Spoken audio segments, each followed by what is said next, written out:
आज हम लोग आव्यूहों का गुणन पढ़ेंगे। दो आव्यूहों का गुणन। दोनों आव्यूहों के गुणन के लिए हम अभी शुरू में जानेंगे डिफिनेशन और गुना कैसे करें, दोनों चीज जानेंगे। तो सबसे पहले आप देखिए बोर्ड पर कि ए एक मैट्रिक्स है और बी दूसरा मैट्रिक्स है। दोनों को मल्टीप्लाई करेंगे तो वो होगा ए इंटू बी। यदि ए में बी से गुना करेंगे तो होगा ए इंटू बी। हम इसे पहले जो मैट्रिक्स है ए, इसको हम बोलेंगे प्री फैक्टर। पहले का गुणक है इसलिए बोलेंगे प्री फैक्टर या प्री मल्टीप्लायर भी बोल सकते हैं। ये सेकेंड जो है बी, सेकेंड जो मल्टीप्लाई है उसे बोलेंगे पोस्ट फैक्टर या पोस्ट मल्टीप्लायर। ठीक है। इसी तरह अगर b इंटू ए हो तो b को बोलेंगे, b को बोलेंगे प्री फैक्टर और a को पोस्ट फैक्टर। ठीक है। तो जब भी हम गुना करेंगे a इंटू बी में तो फर्स्ट वाले को प्री फैक्टर, सेकेंड वाले को पोस्ट फैक्टर बोलते हैं। चलिए डिफिनेशन देखिए क्या है। ए और बी का गुणनफल परिभाषित कब होगा? जब इसका स्तंभ, पहले फैक्टर का स्तंभ सेकेंड फैक्टर का पंक्ति बराबर होगा तभी गुना किया जाएगा। जैसे देखिए डिफिनेशन में लिखा हुआ है ए और बी का गुणनफल ए बी परिभाषित होगा यदि और केवल यदि ए में स्तंभों की संख्या, देखिए ए में स्तंभों की संख्या और बी में पंक्तियों की संख्या बराबर हो। यानी कि फर्स्ट वाले का स्तंभ सेकेंड वाले का पंक्ति बराबर होगा तब जाके गुना होगा, अर्थात गुना परिभाषित होगा। इसको हम एग्जाम्पल से समझते हैं, आप इसको नोट कर सकते हैं।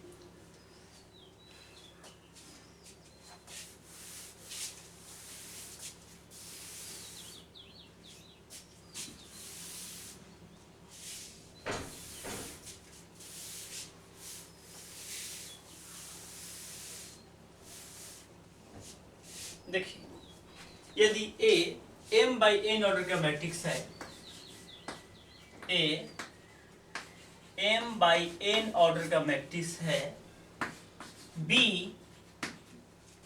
n बाई p ऑर्डर का मैट्रिक्स है, तो इनका गुना का डिफिनेशन होगा कि नहीं, अर्थात गुना होगा कि नहीं।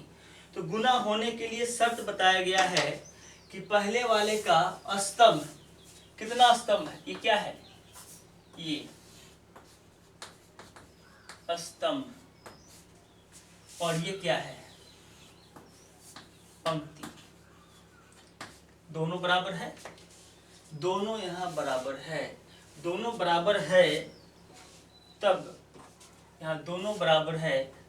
देखिए यहाँ ये दोनों बराबर है तब इसका गुना होगा, और गुना होगा तब कितने ऑर्डर के आएंगे, तब इधर क्या बच गया m और ये क्या हो गया p। तो गुना होने के बाद जो हमें ऑर्डर प्राप्त होगा वह m बाई p ऑर्डर का होगा। देखिए एग्जाम्पल समझते हैं। और जैसे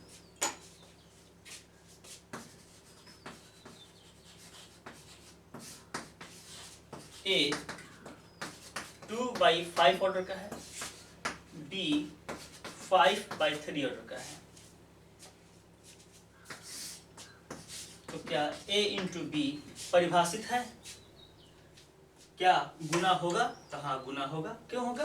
क्योंकि पहले मैट्रिक्स का स्तंभ 5 और सेकेंड मैट्रिक्स का पंक्ति क्या दोनों बराबर है? अगर दोनों बराबर है तो गुना होगा, अर्थात ए बी परिभाषित है।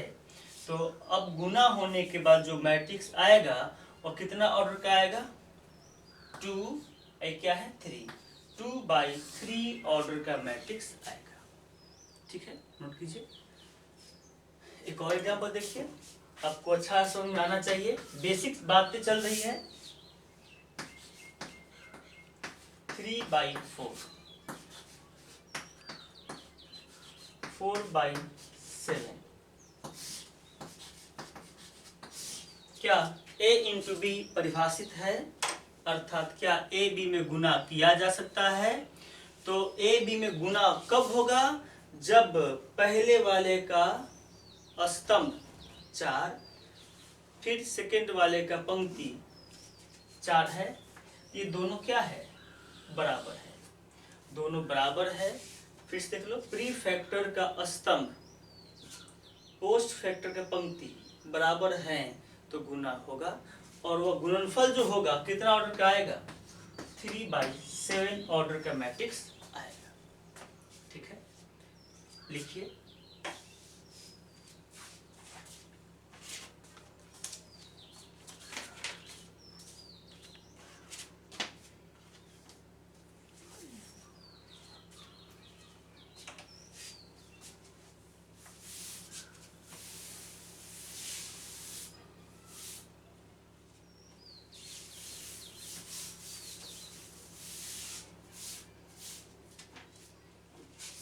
चलिए एक और एग्जांपल देख लीजिए।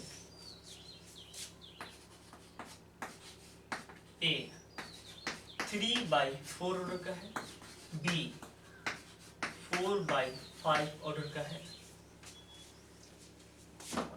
तो क्या a इंटू बी परिभाषित है? तो a इंटू बी परिभाषित होने के लिए फर्स्ट वाले का क्या देखना होगा? स्तंभ। प्रथम मल्टीप्लाई का स्तंभ अर्थात प्री फैक्टर का स्तंभ कितना है? 4 है, और सेकेंड यानी कि पोस्ट फैक्टर का पंक्ति कितना है? 4 है। ये दोनों बराबर है, दोनों बराबर है तो गुना होगा। अब गुना होने के बाद जो मैट्रिक्स प्राप्त होगा उसका ऑर्डर क्या होगा? 3/5 ऑर्डर का होगा, अर्थात यहाँ ए बी परिभाषित है। लिखते हैं ए बी परिभाषित है। क्यों है? क्योंकि ए का स्तंभ बी पंक्ति, ए का स्तंभ बी का पंक्ति क्या है? बराबर है। लेकिन इसी तरह आपसे पूछा जाए बी 4/5 है, इसी को देखते हैं, बी 4/5 है, ए 3/4 है, बी इंटू ए। अब बताइए क्या बी में ए से गुना होगा? क्या बी में ए से गुना होगा? देखिए बी में ए से गुना करने के लिए पहले बी है, तो बी का क्या देखना होगा? स्तंभ। बी का स्तंभ कितना है? 5, और ए का पंक्ति 3। दोनों बराबर है क्या? दोनों बराबर नहीं है। जब दोनों बराबर नहीं है तो मतलब गुना संभव नहीं है। देखिए, लेकिन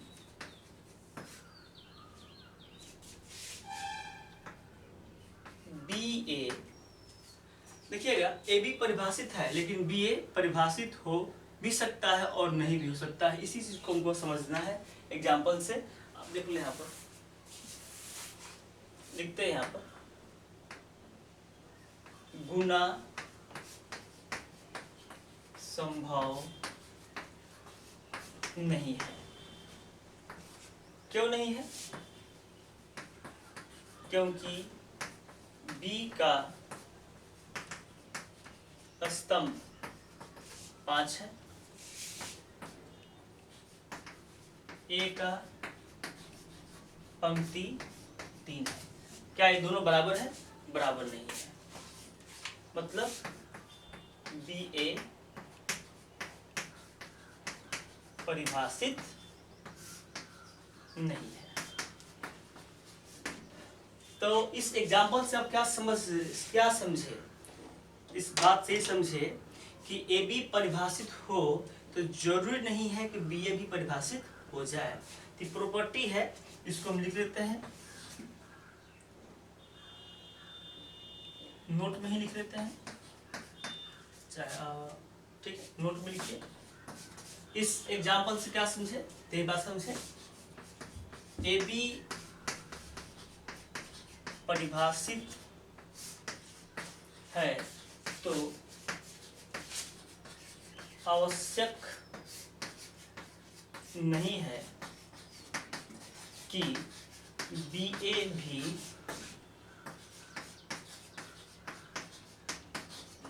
परिभाषित हो। बहुत सारे बच्चे दिमाग में लगाते हैं, सोचते हैं कि ए इंटू बी, बी इंटू ए, ये अलजेब्रिक सम मल्टीप्लाई नहीं है, ये मैट्रिक्स का है। तो ए इंटू बी अगर गुना हो सकता है अर्थात परिभाषित हो सकता है, तो जरूरी नहीं है कि बी इंटू ए भी परिभाषित हो जाए अर्थात गुना हो जाए, ये जरूरी नहीं है। ठीक है, इसको नोट करिए।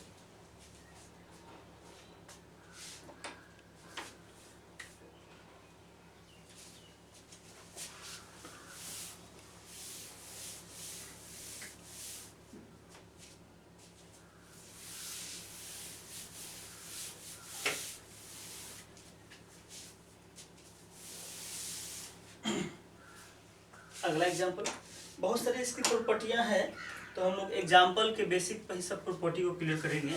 तो लिखते हैं, देखिएगा अगला एग्जाम्पल समझते हैं। ए 4/5 ऑर्डर का मैट्रिक्स है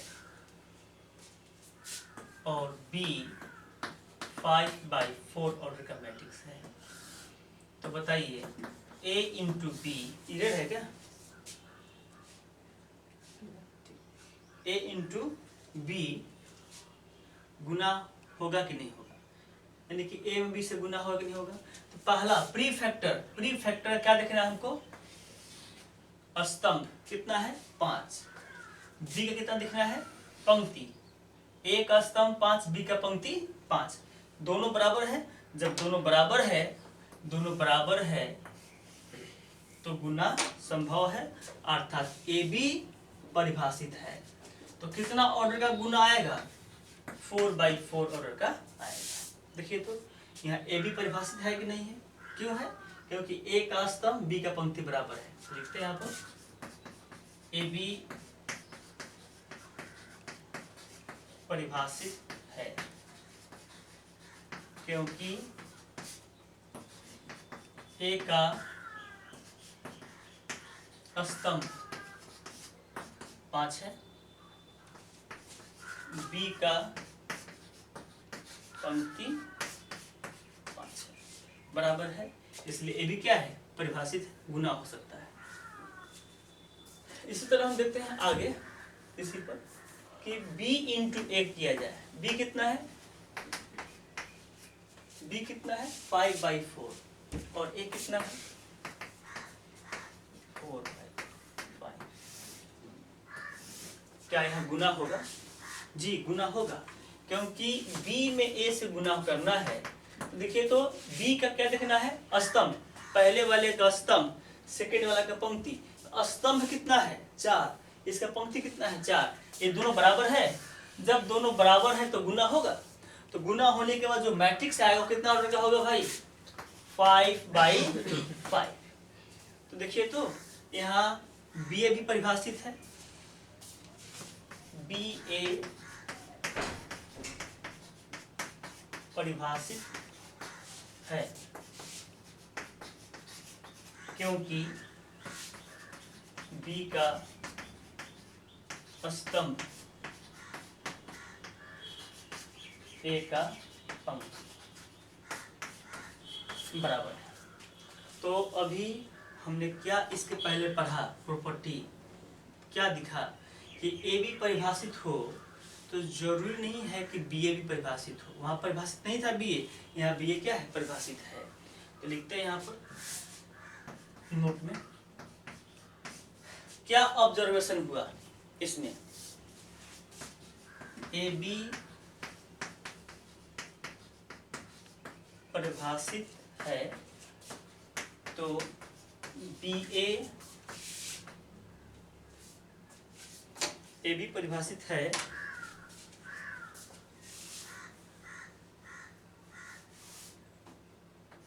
तथा बी ए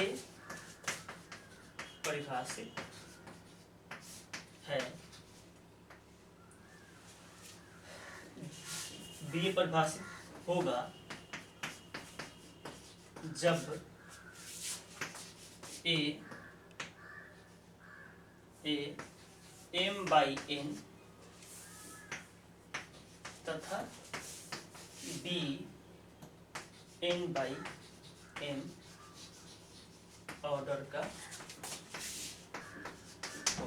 देख लो कि ये कब परिभाषित होगा, दोनों ए बी पी परिभाषित हो जाए, बी भी परिभाषित हो जाए। कब होगा, जब ए एम बाई एन हो और बी एन बाई एम हो।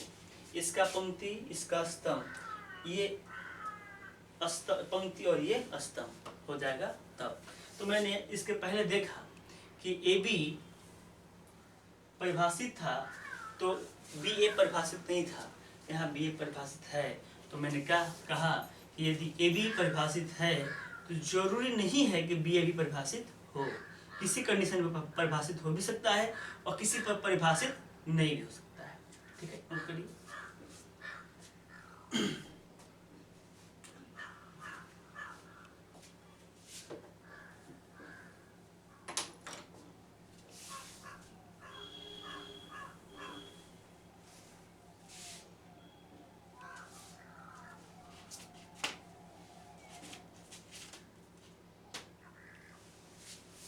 अच्छा, एक और चीज है, दोनों परिभाषित है तो दोनों के मान बराबर नहीं होंगे, क्योंकि देखिए कितना है, 4/4 का है, ये कितना है, 5/5 का है।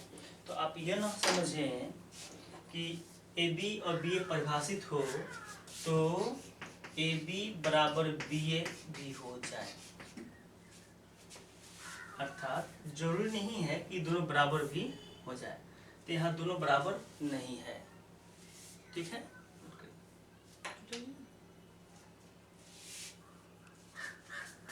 इसको लिख देते हैं यहाँ पर हिंदी में। यह आवश्यक नहीं है कि ए बी बराबर बी ए, मतलब आवश्यक नहीं है कि दोनों बराबर ही हो।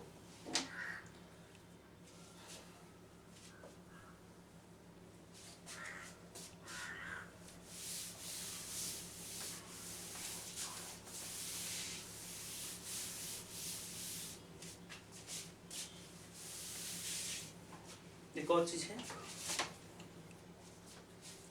अगर ए, अगला एग्जाम्पल, ए 3/3 है और बी 3/3 है, तो क्या ए बी होगा? जी होगा, क्योंकि इसका पंक्ति कितना है, 3, इसका स्तंभ कितना है, सॉरी इसका स्तंभ कितना है, 3, इसका पंक्ति कितना है, 3, बराबर है, कितना होगा, 3/3 का होगा। तो ए बी निकल गया। अगर बी ए निकालें तो क्या होगा, बी बराबर 3/3 और ए भी कितना है, 3/3। क्या गुना होगा? तो गुना होगा। क्यों? क्योंकि बी का स्तंभ और ए का पंक्ति, यह स्तंभ पंक्ति बराबर है तो गुना होगा, 3/3 का है। तो कहने का मतलब क्या, ए और बी दोनों समान ऑर्डर के हो तो ए बी और बी ए दोनों परिभाषित होता है। देख लीजिए, एक और प्रॉपर्टी निकल के आया, तीसरा नोट, ए तथा बी समान कोटि इक्वल ऑर्डर के हैं तो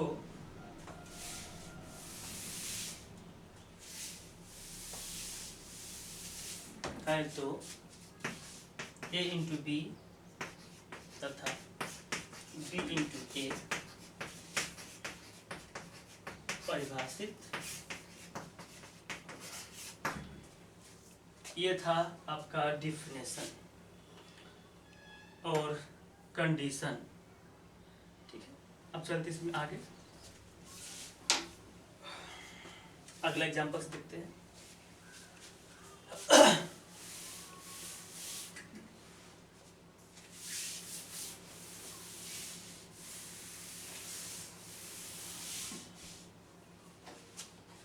चलिए, अब इसमें और भी प्रॉपर्टी और भी इस पर सवाल है, देखते हैं अगला एग्जांपल। हमने भी देखा A 3/4 है, B 4/9 है, तो A में B से मल्टीप्लाई होगा तो A इंटू बी कितना ऑर्डर का मैट्रिक्स होगा, A इंटू बी कितने ऑर्डर के मैट्रिक्स होंगे। तो ये हम कैसे निकालेंगे, देखिए, क्योंकि ये मल्टीप्लाई होगा कि नहीं होगा, इसके लिए क्या देखते हैं कि इसका स्तंभ और इसका पंक्ति बराबर है तो गुना होगा। ये गुना होगा, कितना होगा, ये कॉमन है, इसको छोड़ देंगे, लिखेंगे 3/9 ऑर्डर का मैट्रिक्स होगा। ये यहाँ तक हम लोग पढ़ चुके हैं। अब देखिए, इसी से एक सवाल और हम बनाते हैं। अगला एग्जाम्पल देखिए आप, ए दिया रहेगा 3/4 ऑर्डर का और बी मैट्रिक्स नहीं दिया है। गुना करने के बाद ए इंटू बी 3/9 ऑर्डर का मैट्रिक्स होता है तो बी का ऑर्डर बताएं। देखिए, कुछ नहीं करना है, अभी तक ये दोनों को मल्टीप्लाई करके ये लाए, हम इतना ऑर्डर लाए, लेकिन अब देखिए ये दिया रहेगा, मल्टीप्लाई का ऑर्डर दिया रहेगा, ये गायब रहेगा, तो कुछ नहीं करना है। सोचिए, इसका स्तंभ इसका पंक्ति बराबर होगा, तो ये 4 है तो ये कितना होगा 4। ये और ये दोनों जो डायगोनल जो है ये वाला, ये दोनों हमेशा क्या रहेगा, बराबर रहेगा। इसका स्तंभ और इसके पंक्ति ग्रुप, ये स्तंभ ग्रुप और ये पंक्ति ग्रुप बराबर है। यहाँ क्या होगा, तो यहाँ कौन सा जगह खाली है, इधर वाला खाली है, तो इधर जो खाली है पोस्ट वाला, तो पोस्ट भर देंगे। अगर प्री खाली हो तो प्री भरते हैं। ये क्या हो गया 9, तो कितना ऑर्डर का होगा 4/9। तो बी का ऑर्डर 4/9। फिर से देख लीजिए, आपको क्या करना है, इसका स्तंभ इसका पंक्ति को फुलफिल करना है। जो जगह बच जाएगा, पहले इसको भरने के बाद जो बचेगा प्री पोस्ट पोस्ट रहेगा, पोस्ट फैक्टर रहेगा खाली, तो पोस्ट वाला भर देंगे। ठीक है, अगला एग्जांपल देखते हैं इसी पर। 5/3 बी का ऑर्डर बताइए। गुना करने के बाद आपका आएगा 5/6। कैसे बनाएंगे, इसको बनाइए, तो आपको कंफर्म रहिए कि इसका जो स्तंभ है वो यहाँ क्या होगा, पंक्ति, ये दोनों क्या होगा, बराबर। तो ये 3 है तो ये 3 होगा, यहाँ जगह खाली है कौन सा, पोस्ट का, तो 6 है तो 6 हो जाएगा। तो बी का ऑर्डर क्या होगा, इसलिए बी का ऑर्डर 3/6। अभी आप जो पढ़ाई कर रहे हैं ऑर्डर के बारे में पढ़ रहे हैं, यानी कि डिफिनेशन चल रहा है अभी डिफिनेशन पे सवाल ऑब्जेक्टिव पूछ सकता है, इस तरह की बात है। तो कैसे बनाएंगे इसके लिए है, तो नोट करिए।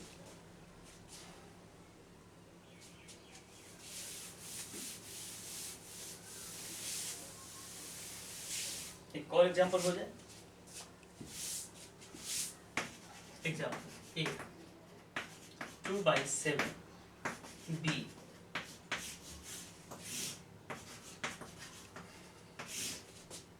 2/5। चलिए, तो बी का ऑर्डर बताइए। तो बी का ऑर्डर क्या होगा, यहाँ 7 है तो यहाँ कितना होगा 7, ये जगह खाली है तो यहाँ क्या होगा, ये 5। तो बी का ऑर्डर कितना होगा, ऑर्डर 7/5। इस पर सवाल बन जाएगा, ऑर्डर के बारे में है, ऑब्जेक्टिव पूछा जाएगा तो आप बना सकते हैं। अब अगला एग्जांपल देखिए, और इसको नोट कर लीजिए।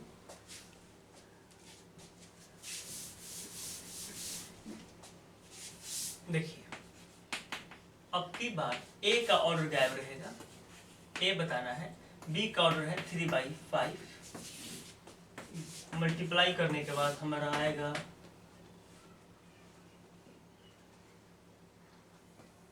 7/3।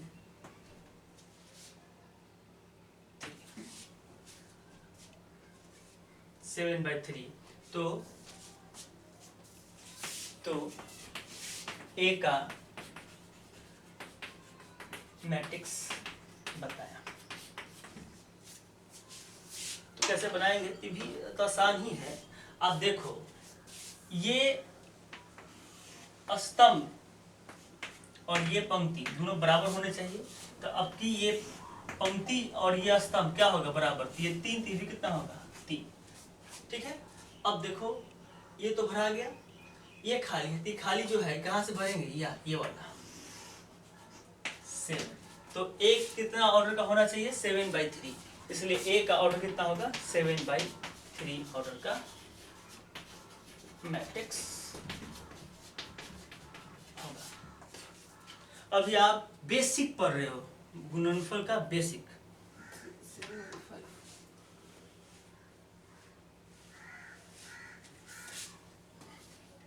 ओ सॉरी, गलती हो गया था, ये 7/5 कैसे था, एग्जाम्पल मिल गया। अगला एग्जाम्पल देखिए, यहाँ भी गलती हो गया था। अगला एग्जाम्पल देखिए, ए बी 4/6 मल्टीप्लाई होने के बाद 5/6। तो ए का ऑर्डर क्या होगा, ए का ऑर्डर बराबर हुआ क्या होगा, ये 4 है, तो यहाँ क्या होगा, ये 4। आपको पता है कि फर्स्ट का स्तंभ सेकंड का पंक्ति बराबर होने चाहिए, तो बराबर हो गया। अब यहाँ क्या भराएगा, 5 में 5 भर दीजिए। प्री खाली है, प्री से भर देंगे 5/4। कितना हो गया, 5/4 ऑर्डर का मैट्रिक्स होगा। ठीक है, इसको नोट करिए।